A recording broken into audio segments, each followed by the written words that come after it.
వీడియోల కోసం మా అమరావతి గళం ఛానల్ని సబ్స్క్రైబ్ చేసుకుని బెల్ ఐకాన్ నొక్కండి.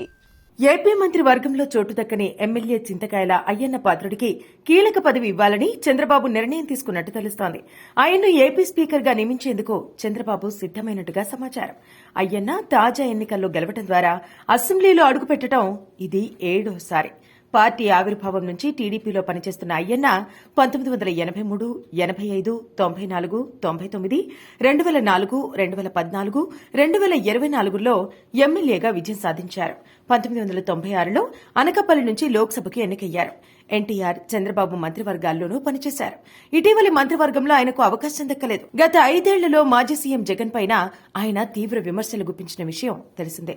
అలాగే ఎన్నికల్లో కీలకంగా వ్యవహరించిన జనసేనకు డిప్యూటీ స్పీకర్ పదవి ఇవ్వాలని చంద్రబాబు నిర్ణయం తీసుకున్నట్టు పార్టీ వర్గాలు చెబుతున్నాయి. జనసేనకు చెందిన మండలి బుద్ధప్రసాద్, బొలిశెట్టి శ్రీనివాస్, లోకం మాధవి పేర్లను చంద్రబాబు పరిశీలిస్తున్నారు. ఈ ముగ్గురులో ఒకరిని డిప్యూటీ స్పీకర్ పదవి వరించే అవకాశం ఉంది. అయితే అయ్యన్న, మాధవి ఉత్తరాంధ్ర ప్రాంతం వారు కావడంతో గోదావరి జిల్లాలకు డిప్యూటీ ఇచ్చే అంశం తెర మీదకు వచ్చింది. దీంతో పంతం నానాజీ పేరు చర్చల్లో ఉంది.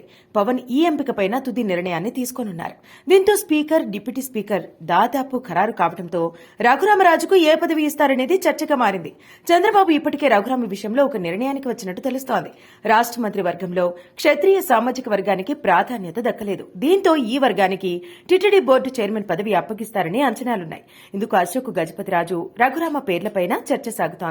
దీంతో పాటుగా రాజధాని అమరావతి వ్యవహారాల్లో రఘురామకు బాధ్యతలు ఇవ్వనున్నట్టు పార్టీ నేతలు చెబుతున్నారు. అదే సమయంలో ప్రాంతీయ బోర్డుల నియామకం, చైర్మన్ల ఖరారుపైన చర్చ సాగుతోంది. రఘురామకు ఎలాంటి బాధ్యతలు అప్పగిస్తారనేది 1-2 రోజుల్లో స్పష్టత వచ్చే అవకాశం కనిపిస్తోంది. మరోవైపు చీఫ్ విప్ గా ధూళిపాళ్ల నరేంద్ర పేరు పరిశీలనలో ఉంది. దీనిపై 2 రోజుల్లో అధికారిక ప్రకటన వచ్చే అవకాశం ఉందని అంటున్నారు.